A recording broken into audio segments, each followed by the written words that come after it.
Hi, I'm Becky. And I'm Lindsay, and we're here today talking all about words. Now, when we did our grassroots podcast a couple of weeks ago, we were talking about how words are so important, the choice of words are so important when you're trying to engage and encourage anybody within grassroots. We're going to talk about how we use words differently, some of our different settings, and perhaps redefining your word choices.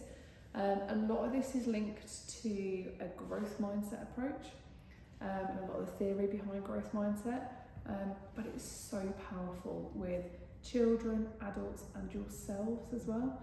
So we're going to talk through it in a few different stages. So Becky, what are some of your favourite... twisted it. I've twisted it, I've got in there.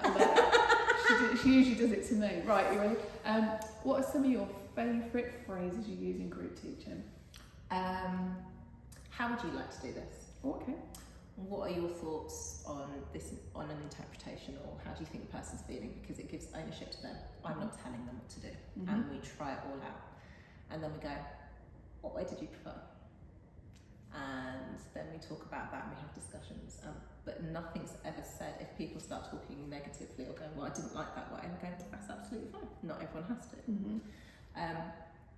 Those are the things that I do. And then trying to engage.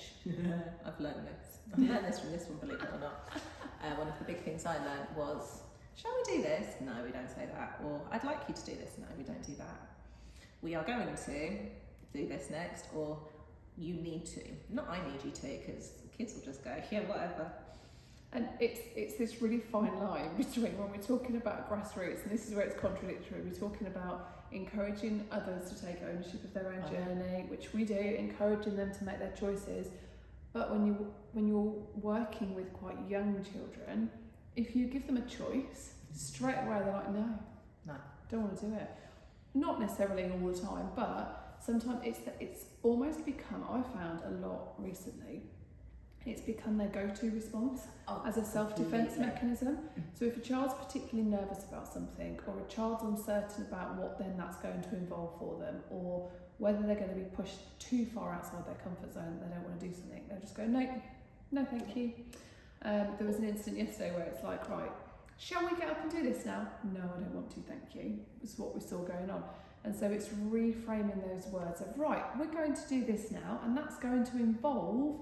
So you're giving the clear next steps for them, so they can go, oh, okay, I can do that bit, and then they hook on that bit first, and it's broken down into little tiny steps. You don't give them all the steps straight away, but as you go and each time you do the next activity, you're breaking it down so that then they can get on board and climb the next little step and climb the next little step. And then sometimes some students go, I can't do that. I have that all the time with some of my most insecure students. I can't do that. And by the end of the session, I did that. Yeah. And it's like, yeah, you did it. So it's using your language to empower them to know that they can do it. Yeah. And to give it a go. Doesn't always have to do it either. It's okay to not get it. And it's very much okay to make mistakes. Massive. For it to go horrendously wrong. And actually celebrating how they cope with making the mistake. I was in a workshop the other week and there was a group of girls and they'd never performed before or done anything, and it was a drama workshop to do with social and emotional resilience, and they'd decided they wanted to perform. They just got the giggles from nerves, because it wasn't that they were being silly or didn't know what to do, they just got the giggles. And we were like, it's okay, we're going to reset, we're going to do that, remember the different techniques we spoke about. They got up, they did it again, but they did a shorter version of I knew what they'd prepared, but they were able to perform what they could manage, so they'd made those decisions for themselves to still feel positive that they'd got up in front of others and performed something. And then at the end they were like, can we show you the proper one now, because we were just so nervous, it all came out. But the fact they were able to process and explain and communicate that, and then they did the full one in front of me, and it was great, and it hit all the things we were trying to do, and they'd got takeaways to learn and reflect on from the week. But in the class situation, we celebrated the fact that they took a bit of time out, they gathered their thoughts, they used their breathing techniques, they tried again, they were brave because it was the first time they'd stood up. This is amazing. We didn't celebrate, it wasn't to do with what they produced, it was to do with those other skills that they were showcasing. And actually, when it comes to reframing words and things like that, this is just going to ask that one out there. At the end of the session, whether or not you're working in arts, whether you're in business, whether whatever environment you're in, at the end of a session, do you ever ask people what they've taken away from that session? Because you will be so surprised at some of the answers that come out. And then, once everyone's gone around and done that, do you ever give out what your takeout was and what you've learnt from them? Because that's another biggie. We have Ollie, he's over there somewhere. I feel like I need to go get him. We've got a little octopus. You've got Ollie, I've got Flop. You've got Flop. We've got our little mascots that we use with our younger students. And we quite often, the little mascots, particularly with my preschoolers, the little ones, the mascot whispers in my ear and tells them what he's proud of them on for that session. And they're like, oh, did he spot me doing that? I'm like, yes, he did. And then they've got that takeaway. It's that reflective feedback, and everybody's got something that they've taken away and grown with. And it's so important. So one-to-ones, how is it different in one-to-one sessions to a group session? One-to-ones is going to be different because of normally the need and the wish to be there stems from a different place. And there's a different set of skills and things being learnt and being sought. Sometimes it's the same, but there's something slightly different. And a one-to-one environment, you're not trying to keep everyone engaged as well. So it can be a lot more personal, can be a lot more tailored, because you're not trying to make sure that everyone feels involved, from people who are from at the bottom up to the whatever ability they're at. Do you find though on one-to-one, sometimes I find, I don't know if you do, that because you're in a one-to-one, there's almost more pressure when you are doing some sort of questioning, because they feel like, do you have to get over the boundary of them feeling like they've got to have the answer, or having the pressure to have the right answer with you to start with when you're starting a new one-to-one with somebody? It's about setting it up at the start of the session. And you need to find out what they want to get from the session, because then they've got that sense of achievement. If you're going in going, well, these are my notes, or some teachers don't even have notes from the previous week, well, that's a whole other story, subject area. But you can go and look at your notes and go, okay, so this is what we did last week, this is what I've asked them to go away with. But you need to find out what they've done that week, because how can you set your expectations without it? And I have students who come in and they're like, I'm really sorry, I've not done any practice this week. I'm like, right, so why is the apology, what's causing the apology? Well, I've had this and this. And I'm like, okay, have I asked you to practice X number of times? No. What have you set your expectations at? Well, I need to practice every day. Gone are the days where teachers, well, hopefully teachers say that. The world that we live in, the fact that parents, both parents, if there's a two-parent family, they're both normally at work, sometimes they're not, but it's busy, it's chaotic, it's not the traditional model it was when we were growing up and when our teachers before us were growing up. The world has changed. If pupils want to progress, I go, let's aim for like three practice sessions a week. Short, sweet, let's just keep it short, not an hour the night before. It's never going to work. But you have to set, going back to words and choice, you have to find out what you're expecting from them. In a group session, not so much, because it's a different stroll and different structure. So you need to find out what they've done. You then need to find out what they want to achieve. Now, if you ask them straight out, well, what do you want to achieve today by the end of this session? That's not going to work. You have to find out what it is that is going to give them an emotional reaction. So rather than, well, what do you want to achieve today? What, when you go out of that door at the end of the session, is going to make you feel like you can do a bit of dancing, it's going to make you feel really happy because you've succeeded on something. And it's something that they can take on and remember and refer back to during the week, because it's no good, and this is kind of moving on to the next bit when we're talking about feedback as a whole. It's really important that it's just not something in the moment, it's something that they can keep referring to, and it's got to be little tiny bits that add up to big bits. So one big thing though, and especially in one-to-ones, never use the word I. Use we. Because then it's a partnership and you're instilling that. Yeah. So instead of you need to do this or I need to do this, why don't we try this? Yeah, because then you've got the partnership work to it. It's the same in groups as well. It's that it's the team working together, and that everybody's got when you're in a group, everybody's got an equal value to that team. And so a lot of the exercise I do with some of my group work is about them understanding their role and the impact of them playing an equal role to somebody else, because they've got to understand what it is to be a team member before they can be part of a team as well. But yeah, the we bit's really important. But because the I can be dangerous. I is really dangerous in the business world. If you're working with people and you go, well, I'm doing this, I'm doing that, it's like, okay, well, we're doing this, we're moving forward. Otherwise, it creates that line and that divide and segregation, which is no good. In terms of feedback, we're going to move on to feedback. Yeah. This is actually where the real damage can occur. We talk about language and everything else, hang on, we're going to flip that. I'm talking about language. We're talking about language, not the damage. This is where the magic can happen. There we go. This is where the magic can happen. So when you, the feedback is so powerful. I don't know if any of you have got children at home, or you know children who are that kind of 8 to 13 sort of age. They are very influenced by what the people say, and you can give all the feedback in the world and they will take away the one bit that's not good enough. I'm just going to put this out there. The number of adults I work with on a one-to-one basis, We do that from too. the 30s upwards, who at some point in their lives was told they couldn't sing When they were younger. when they were younger, and we're talking about 8 years old, 5 years old, 6 years old, and they've been told to shut up, they can't sing, they can't join a group. Or you can't do that, or you shouldn't be doing that. The or impact and the amount that you have to break down later on in life to enable them to find their voice again is huge. Please, please, from the bottom of my heart, never tell someone they can't do something.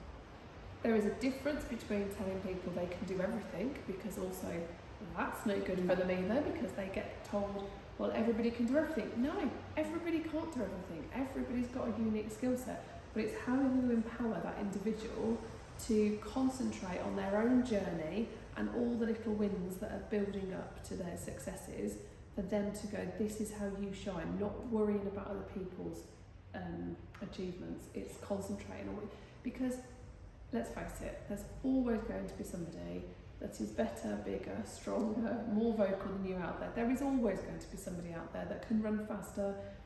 You can never be the best at everything. So if we're trying to teach people to, if we are teaching people to be the best or be perfect or achieve the top level, we're lying to them in the first place, because you can't reach that, because it changes all the time. Oh, massively. The amount of times I'm talking to students going, perfection is a myth. Oh, And yeah. I go, but it's real. No. If perfect exists, you would be a robot being perfect to the code that has been put in you, and life would be very dull. Mm-hmm.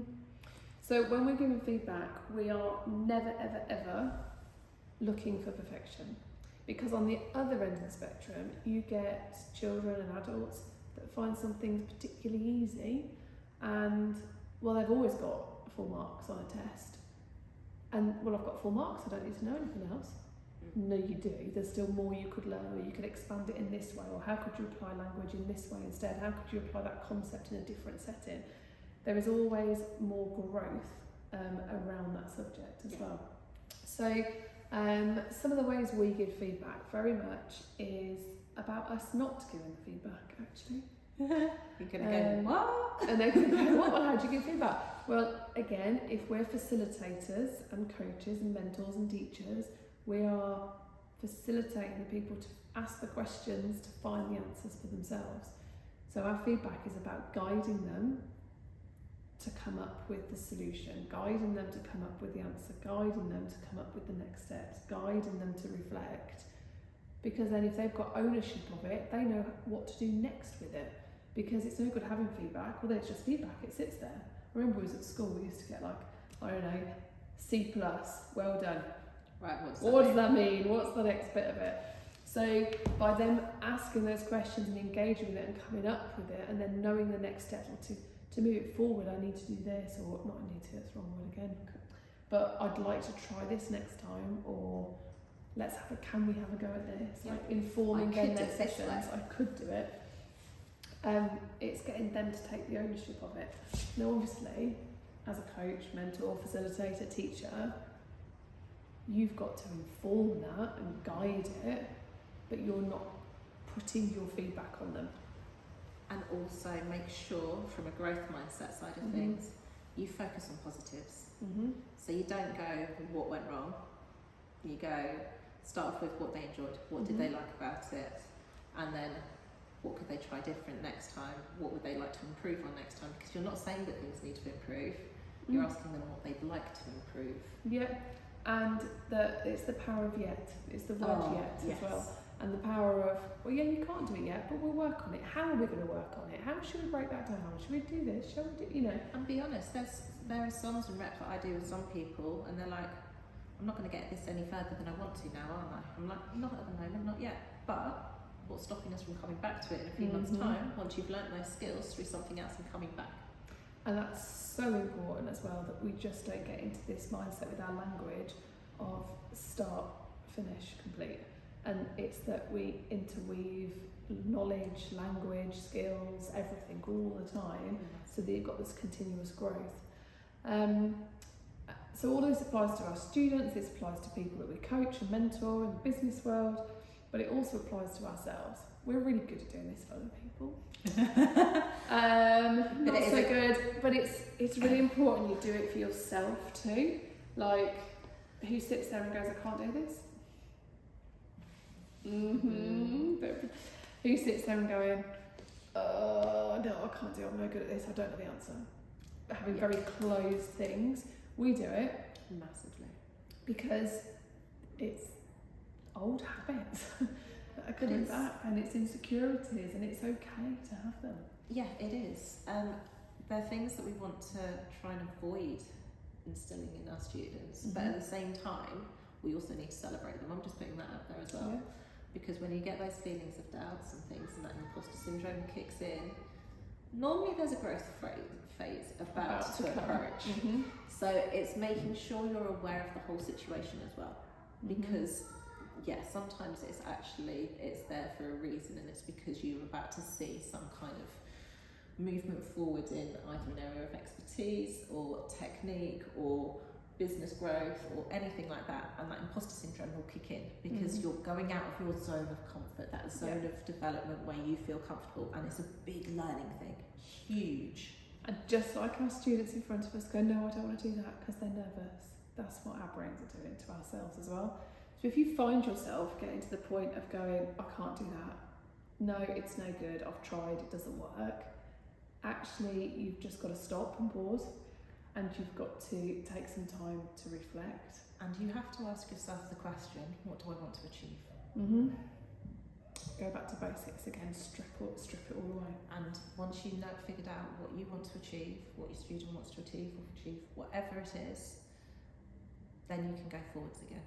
And you can come at it from a different angle. There is not one path to the end. You can have that achievement at the end, and you can go that way, you can go that way, you can go boom, boom, boom, boom, boom, boom, boom. You can go whichever direction. And sometimes you're going to hit those roadblocks, and sometimes you can go around them, sometimes you can go over them, and sometimes you just have to go, nah, that's just not happening, I'm going to find a completely other route. And you might go to a different location and a different achievement first. And Becky spoke about earlier asking students, do you want to do this? Or I need you to do this as language. Those two words are so important for you to deal with personally, because if you're doing work and you keep using the phrase, you do this sometimes a lot. I need to do this, I need to do this, I need to do this, I need to do this, I need to do this. I go, do you really? If you change it just in your head to go, right, I want to do this, I'm going to do this today, it's amazing what an impact that will have on your outcomes for the day. Because you're choosing to do it rather than feeling the need and the pressure to do it. But also it means that you then take that approach to a task rather than a need being a task which is high priority. You can sit back and go, actually, I don't need to do that because actually it's not high list up my list of priorities. That's not what I need to achieve today. So that's a case of do as I say, not as I do, because I do it every day. So it's flipping that language for yourself, as in, where's the need come from? Need comes with pressure. So if you say need to a student or need to a colleague or need to a group of people, you need to do this, suddenly they feel like it's being put on them and there's a pressure with it. And then where does that come from? You know, even parent-child relationships, well, you need to get better at that. You need to do this now. Well, yes, you need them to do it now. You need them, but it's passing that pressure over, and you don't get anything good out of it. If you flip that language into a want and a desire, then you get the drive behind it and you get the passion, and things become easier because the pressure's taken off. Like, I know if I sit down and I'm doing some social media stuff and I'm like, right, I need to do this today, the first 45 minutes are generally me battling my brain block of any creative input whatsoever into what's going to go out there. When I go, right, I want to get this message across, it's so much easier because I've taken the noise away and it's easier to do. Yeah.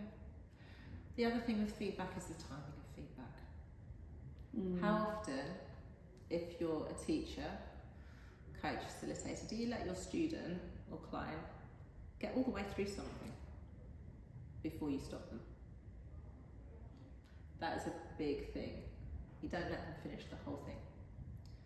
You need to let them go through it all the way first before you start offering feedback. And you get their thoughts on it, and then you can go back, and then you can break it down and stop and talk about it. So I'm going to disagree slightly. I like this. So I agree with that on a task, but if you're in with a session, it's no good just doing the feedback at the end. No. So the feedback shouldn't come at the end of a session. No. On a task, if they're doing something, let them finish the task.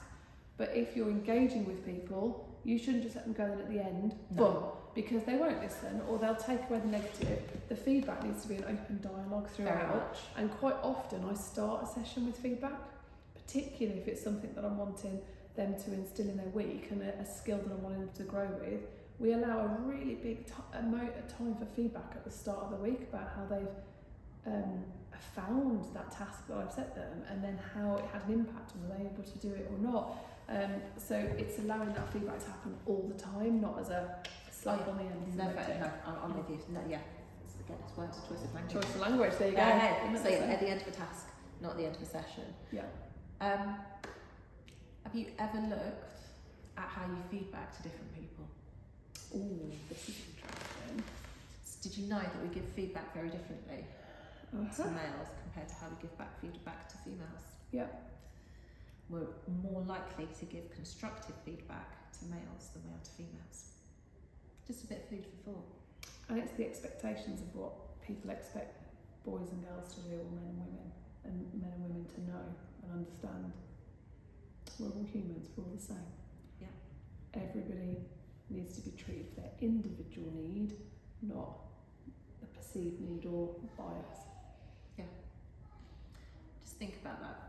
Think about how you're giving feedback. Think about, do you give feedback the same way to everyone? We're not going to, we can't, because of that individual need.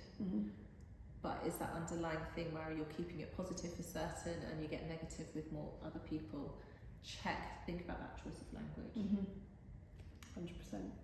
So, kind of summarise, flip it. If you find yourself doing those negative, I can't do, or I'm no good at, or this isn't working, try and flip that language for you. Use the power of yet. Use the power of silence. Oh yes. Sometimes you as the coach, mentor, you've got to be quiet to allow them to find the answers for themselves. Oh yeah. Most people will do most of the talking in a session. The student doesn't learn if they're not doing and using their voice. Yeah, allow them time to use their voice, build it in. Yeah, I think that's it. Yeah, keep it positive. Keep it positive, little bits at a time. They've got to be achievable, and always work out what the focus is. Whether it's in a group situation, you're setting the focus at the start, or whether it's in a one-to-one and you're finding out what their focus needs to be for what they want to achieve at the end of it. Find that out at the beginning. Yeah. And work from there. Brilliant. Well, we'll see you next time. Thank you.